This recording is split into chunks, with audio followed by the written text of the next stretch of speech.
उपमुख्यमंत्री महोदय. अध्यक्ष महोदय, महाराष्ट्राचे आराध्य दैवत छत्रपती शिवाजी महाराजांना वंदन. भारतरत्न डॉक्टर बाबासाहेब आंबेडकर यांना वंदन. आणि विधानसभेच्या अध्यक्षपदी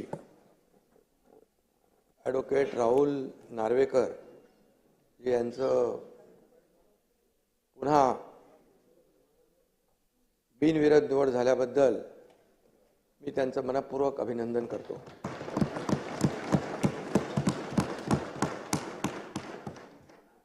देवेंद्रजी म्हणाले होते मी पुन्हा येईन. ते पुन्हा आले, त्यांचे अभिनंदन. त्यांनी आपला शब्द पूर्ण केला. आणि पण अध्यक्ष महोदय काय म्हणाले नव्हते, मगाशी आपणही उल्लेख केला मी पुन्हा येईन, पण ते पुन्हा आले. आणि याचा आनंद सर्वांनाच आहे. गेल्या 2.5 वर्षात त्यांनी केलेलं काम आपल्या समोर आहे. मी देखील त्यावेळेस सभागृहात म्हणालो होतो, तेव्हा दादा आम्ही दोघंच होतो. आम्ही म्हणालो आम्ही 200 पेक्षा जास्त आमदार निवडून आणू, नाही तर मी शेती करायला जाईन.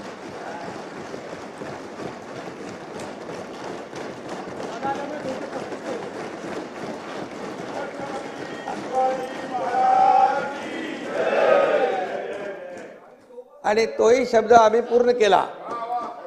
आणि त्यानंतर दादा आले, त्यामुळे त्याच्यामध्ये बोनस आलाय. 200 आम्ही 37 झालो.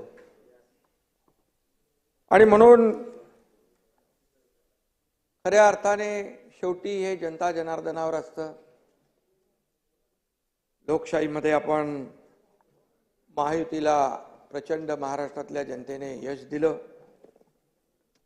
आणि विकासाचं आणि प्रगतीचं नवं पर्व या ठिकाणी सुरू झालेलं आहे. गेल्या वेळी बघितलं सभागृहामध्ये जसं विरोधी पक्ष चांगल्या कामाला मला सपोर्ट, जिथे काही सरकार चुकेल तिथे कान धरण्याचा अधिकार, परंतु ते सगळंच काही अस्तित्वहीन होतं. आणि यावेळेस तर विरोधी पक्ष नेत्यापदापर्यंत म्हणजे ती संख्या लागते ना. विरोधी बाकावाची संख्या चिंताजनक आहे. असं व्हायला नको होतं.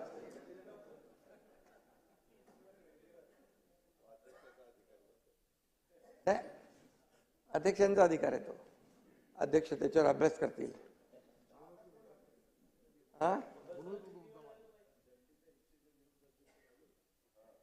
आणि अशाच काळामध्ये विधानसभेच्या अध्यक्षपदाची जबाबदारी आपल्यावर पुन्हा आलेली आहे. मुख्यमंत्री महोदयांनी सांगितलं राहुलजी अतिशय अत्यंत सक्षम, समतोल आणि समन्यायी भूमिका घेऊन काम करणारे आहेत. ते कुणावरही अन्याय करणार नाहीत नाना, याची खात्री बाळगा. गेल्या वेळेस तुम्ही म्हणाला होतात की डाव्या बाजूची जास्ती काळजी घ्या. त्यावेळेस जनतेनेच डाव्या बाजूची जास्ती काळजी घेतलेली आहे. त्यामुळे आणि अध्यक्षता आता घेणारच, कारण मगाशी सांगितलं एकदम सूक्ष्मपणे आपल्याकडे लक्ष दिलं पाहिजे. आणि अध्यक्ष महोदय ते करतील. ते कुणावरही अन्याय करण्यात येत नाहीत याची खात्री बाळगा.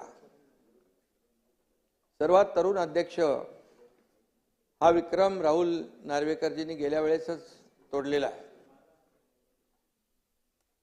आणि सलग दुसऱ्यांदा अध्यक्षपदी विराजमान होण्याचा मान आपण पटकावला.